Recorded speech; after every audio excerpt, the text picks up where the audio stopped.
우리는 어떻게 해야 될까요? 그냥 마냥 태풍이 왔네 위험하네만은 할 수 없잖아요.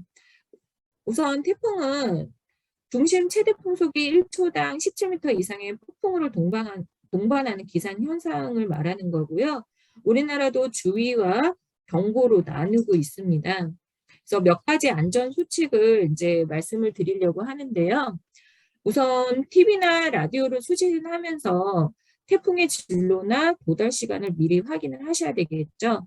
그리고 물론 아파트 같은 경우에는 뭐 그럴 경우가 별로 없기는 하지만 일반 주택이나 이제 농가 같은 경우에는 가정의 하수구나 집 주변의 배수구가 막힌 곳이 없는지 항상 미리 점검을 하셔야 됩니다.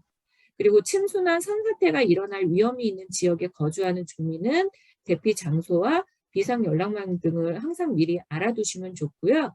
만약에 대피해야 되는 상황이 발생이 되면 수도라던가 가스, 밸브, 뭐 이렇게 전기 차단기는 내려둔 상태로 대피를 하시면 될 것 같아요. 그리고 뉴스에 뭐 하천이 범람하거나 이럴 때 가장 많이 나오는 게 차량 침수잖아요. 하천 근처에 주차가 되어 있다면 안전한 곳으로 차량을 이동을 해 두셔야 되겠죠.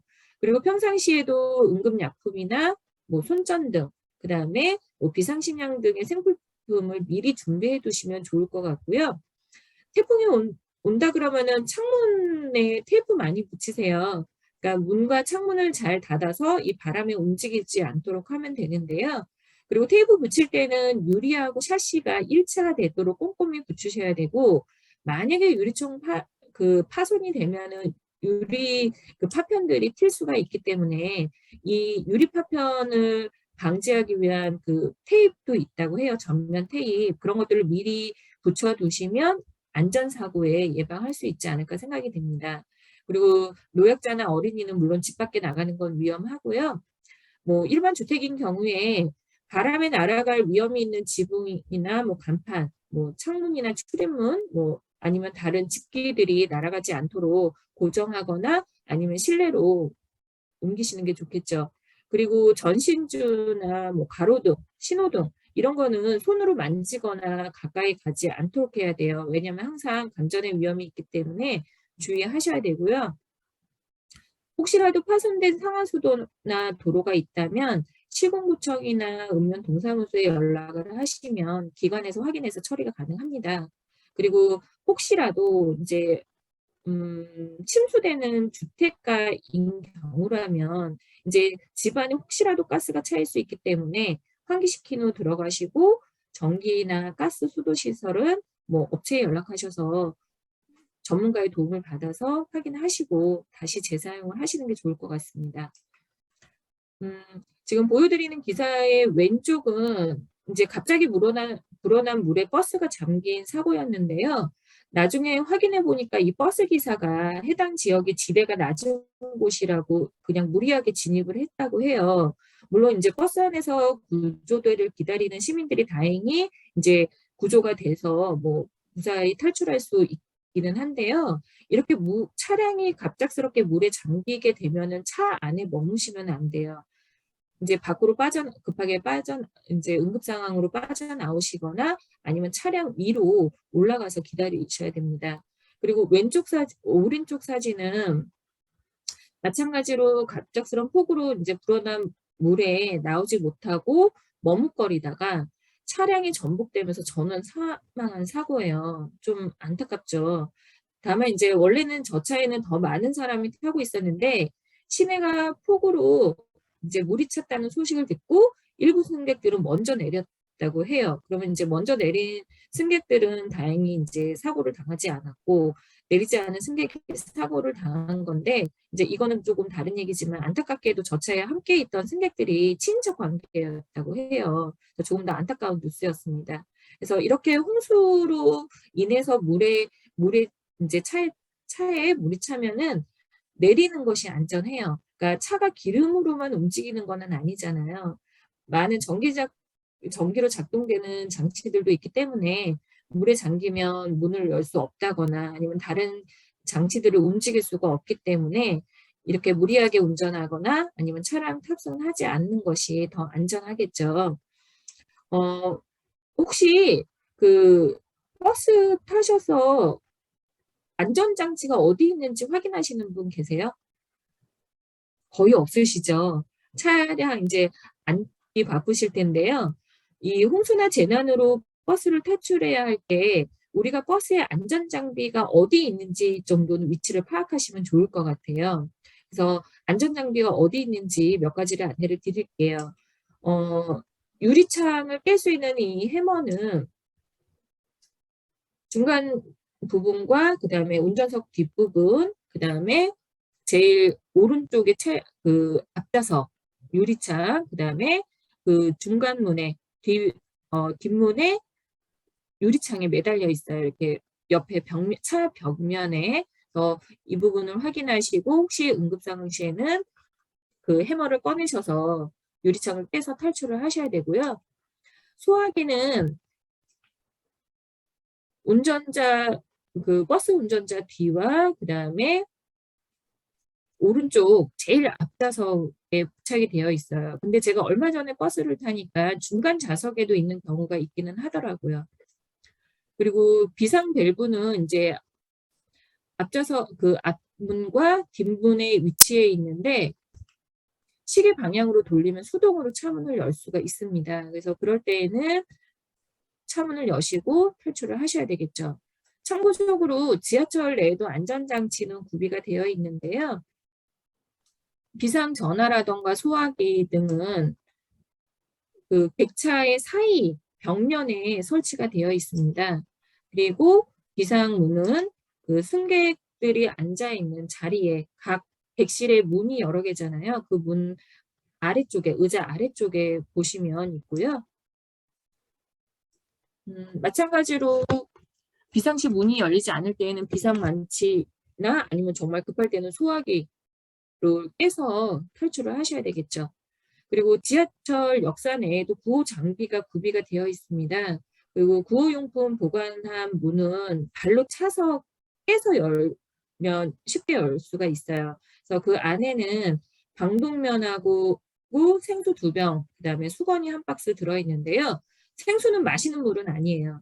그러니까 생수의 경우 수건에 물을 부어서 방독면을 하지 못한 사람들이 나눠 가질 수 있도록 하는 거예요. 그래서 이 젖은 수건은 코하고 입을 막고 이동을 해주시면 되는 거죠.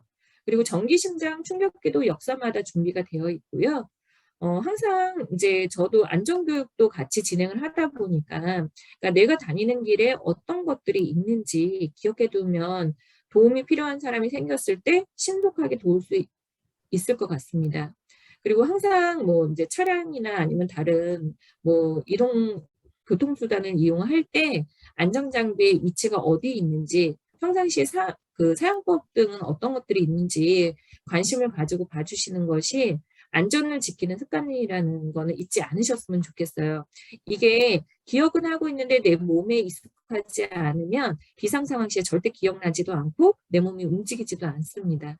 그래서 이런 것들은 습관처럼 늘 기억을 해주셨으면 좋겠어요.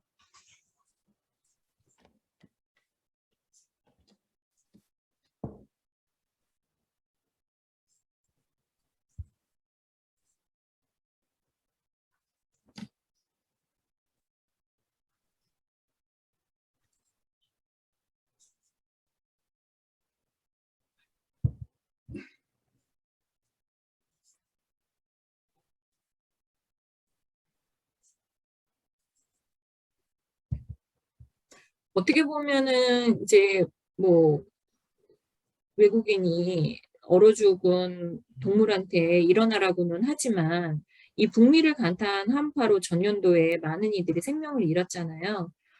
이걸로 인해서 교통이 마비됐고 전기도 끊겼어요. 그러니까 물론 시민들이 고통 속에서 보내야만 했죠. 세계 기상기구는 그 원인으로 북극 가열화에 따른 북극 한파의 남하를 꼽았습니다. 캐나다에서부터 텍사스까지 북극 한파를 가두고 있던 제트 기류가 약화하면서 북극 한파가 남하했다라는 거죠. 그 텍사스 일부 지역은 알래스카보다 더 추웠는데요. 북미 지역의 경우 연평균 기온이 6에서 9도예요. 그런데 최저 기온이 영하 18도까지 기록을 했기 때문에 그 기온에 맞게 생활하다 보니 이런 갑작스런 한파에 그 피해가 컸던 거죠. 우리나라의 경우에는 이제 사계절이 뚜렷하고 추운 겨울에도 난방 시설이 잘 되어 있지만 우리나라도 뭐 한파에 안전하지는 않아요. 그래서 말씀드렸듯이 안전이라는 거는 습관처럼 내 몸이 기억할 수 있게 해야 되는데 뭐 다 알고 계시는 내용이지만 그래도 안전 수칙을 몇 가지 말씀을 드릴게요. 주의보와 경보로 나뉘게 되는데 그러니까 아침 최저 기온이 전날보다 10도씨 이상 하강해서 뭐 3도씨 낮은 것을 예상할 때, 그 다음에 마이너스 12도 이상 이하가 뭐 이틀 이상 지속이 될 때는 주의보를 내리고요. 전날보다 15도 이상 하강해서 3도씨 이하가 되고 평년값보다 3도씨가 낮은 것으로 예상이 되고 마이너스 15도 이하가 2일 이상 지속될 것으로 예상이 될 때에는 한파 경보를 발령을 하게 됩니다.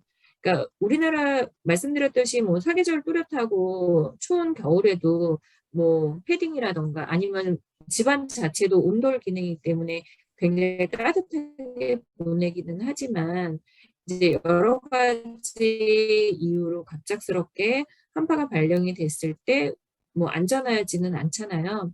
그래서 뭐 노약자나 영유아 등을 위해서 뭐 난방과 온도 관리에는 항상 유의를 하셔야 되고요. 외출 시에는 동상이 걸리지 않도록 뭐 보온에 유지를 하셔야 될 것 같고요.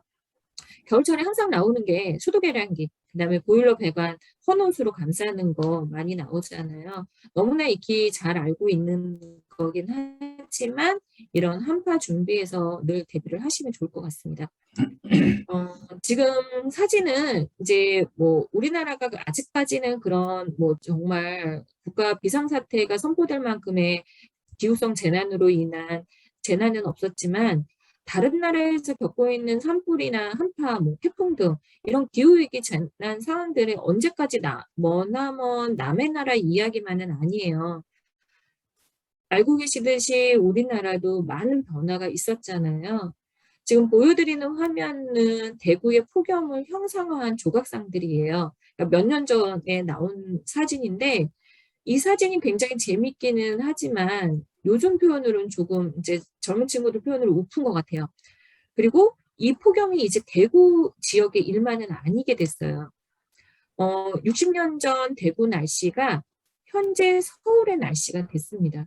그러니까 서울도 올해 38도를 기록을 했죠. 이런 폭염의 원인은 고기압이 정체하면서 방구형 모양으로 뜨거운 공기를 대지에 가두고 있기 때문에 이 폭염이 발생이 되는데요. 지금 사진은 그 전 세계 폭염을 한눈에 볼 수 있는 지도예요. 올해 발표가 된 건데 캐나다의 소도시 리턴은 지난달 30일에 49.6도를 기록했어요. 그리고 폭염으로 돌연 사망한 사망자 수가 719명 정도로 추정을 했고요. 러시아 수도 모스크바에서도 지난달 23일 34.8도로 사상 최고치를 기록을 합니다. 그리고 인도 또한 지난달 30일에 수도 뉴델리와 주변 도시들이 평소보다 7도나 높은 40도를 웃돌았어요.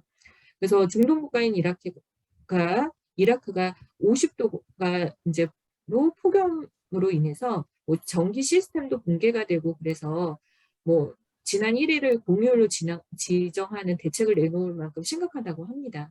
그리고 북극권도 최근 기온이 30도를 넘을 정도로 치솟았다고 합니다. 2019년도 폭염으로 사망한 사망자 수가 전 세계 30만 명으로 추정을 하고 있어요. 국제사회가 2015년 체결한 파리 기후협약에서 지구 온도 상승을 2도씨 아래로 제한하고 가능하면 1.5도씨를 넘지 않겠다라는 목표를 세웠는데 IPCC에서는 이런 목표를 달성한다 하더라도 사하라 사막, 뭐 이남 아프리카와 남아시아, 동남아시아는 매년 이런 폭염에 시달릴 가능성이 높다라고 지적을 했습니다. 우리나라도 이제 뭐 폭염으로부터 안전한 나라는 아니죠. 그러니까 일 최고 기온이 33도씨 이상인 상태가 2일 이상 지속될 것으로 예상이 되면 주의보, 35도씨 이상이면 폭염 경보를 발령을 합니다. 그러니까 올해는 7월과 8월 전국 평균 11.7일이나 폭염특보가 발효가 됐어요. 그리고 지역으로는 저는 대구인 줄 알았는데 자료 조사를 해보니 밀양이 19일로 가장 길었습니다. 열사병이나 열탈진 등 열로 인해 발생하는 급성 질환을 온열 질환이라고 하는데요. 뜨거운 환경에 장시간 노출 시에 뭐 두통이나 어지럼증, 뭐 의식 저하가 나타나기 때문에 방치하는 경우에 생명이 위태로울 수가 있습니다. 그래서 이런 경우가 발생한 경우라면 물론 시원한 장소로 이동을 하셔야 되고 옷을 헐렁하게 해서 몸을 시원하게 해주셔야 되겠죠. 그리고 충분한 수분 섭취를 하셔야 되고 그럼에도 불구하고 의식이 없을 때에는 빠르게 119에 신고를 하셔서 도움을 받으셔야 됩니다. 그리고 만약에 혹시라도 주변에 의식이 없는 분을 발견하면 이제 119 구급대에 바로 요청하시고요. 119 구급대에 그 전화를 하시면은 어떻게 하세요라고 지시를 해주세요. 그럼 통화를 하면서 안내대로 지시를 해주시면 되는데 마찬가지로 시원한 장소로 이동하시고 그 다음에 옷을 헐렁하게 해서 몸을 시원하게 한 다음에 수분 섭취를 도와드리면 될 것 같습니다. 이제 낮 시간에 활동을 자제하라는 얘기는 많이 들으셨을 거예요. 그래서 몇 가지 안전 수칙을 조금 더 말씀드리면 TV나 인터넷, 라디오, 요즘에 워낙 채널이 많기 때문에 그런 걸 통해서 항상 무더위 기상 상황을 수시로 확인을 해주시고 활동을 하시면 될 것 같고요. 가장 더운 오후 2시부터 5시에는 야외 활동이나 작업을 되도록 하지 않는 게 좋습니다. 지난 5년간 온열 질환의 40%가 12시부터 오후 5시 사이 야외에서 발생을 했어요. 그리고 50세 이상의 장년층하고 고령층은 특히 주의하셔야 되는데 온열 질환 환자의 56.4%가 50세 이상으로 확인이 됐습니다. 그리고 냉방기기 사용하실 때에도 실내의 온도차를 5도씨 내외로 유지해서 냉방병에도 예방하셔야 될 것 같습니다. 그리고 술이나 카페인 같은 것보다는 물을 많이 마셔서 수분 보충을 충분히 해주시면 되고요. 말씀드렸듯이 현기증이나 메스꺼움, 두통 이런 온열 질환의 가벼운 증상이 있으면 빨리 무더위 쉼터 등이나 아니면 시원한 장소를 이동하셔서 충분한 수분 섭취를 하시면 안전에 도움이 될 것 같습니다. 기온 변화로 인해서 농작물의 재배지 또한 변동이 많이 생겼어요. 이제 교수님께서 농가에 대한 얘기도 말씀을 하셨는데요. 한반도의 기온이 1도가 상승할 때마다 농작물의 재배 면적지가 97%가 위쪽으로 북상합니다. 우리나라 전역에 분포하는 대표적인 벚꽃이 진달래하고 생강나무예요. 이 진달래하고 생강나무가 이 활짝 피는 시기가 지난 2009년 관측 이래 12년간 계속 빨라지고 있습니다. 봄철 평균 온도와 매우 관련이 높은 것으로 나타났는데 실제로 지난 12년간 우리나라 봄철 평균 기온은 평년 대비 0.25도씩 상승한 걸로 확인이 됐어요. 그러니까 우리나라 산림도 생태 시기가 점점 빨라지고 있는 거죠. 말씀드렸듯이 100년 후에는 사과 아니면 다른 과일, 작물들이 우리가 볼 수 없을 수도 있는 상황이 발생을 하고 있습니다. 강원도로 예를 들어볼까요? 강원도가 이제 기온 상승되면서 농업 구조의 전반적인 변화를 가져왔어요. 그러니까 따뜻한 남쪽 지방의 전유물이었던 사과가 이제 강원도 대표 작물이 됐고 강원도 특산품인 고랭지 배추는 재배 면적이 점차 감소하고 있습니다. 그리고 강원도에서 최근 산불 발생 급증하는 이유가 기온 상승으로 공기가 고온 건조해지다 보니 불씨가 잘 번지는 거죠. 그리고 온열 질환 환자 또한 해마다 급증하고 있다고 합니다. 제가 해마다 강원도 쪽으로 항상 휴가를 갔어요. 근데 강원도는 저녁 되면 오히려 싸늘하고, 그러니까 캠핑을 가도 추운데 올해는 비도 자주 오고 너무 덥더라고요. 그래서 강원도도 이제 시원한 여름 휴가지는 아니지 않나 싶을 정도였습니다.